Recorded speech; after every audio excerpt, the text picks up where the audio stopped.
Во имя Аллаха, милостивого, милосердного. Для лечения инфекций дыхательных путей, кашля, бронхита, пневмонии.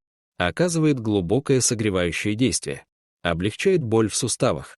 Снимает покалывание и скованность, связанные с заболеваниями легких и невралгией.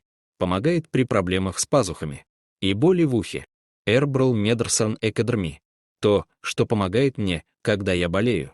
Для ингаляционного лечения простуды.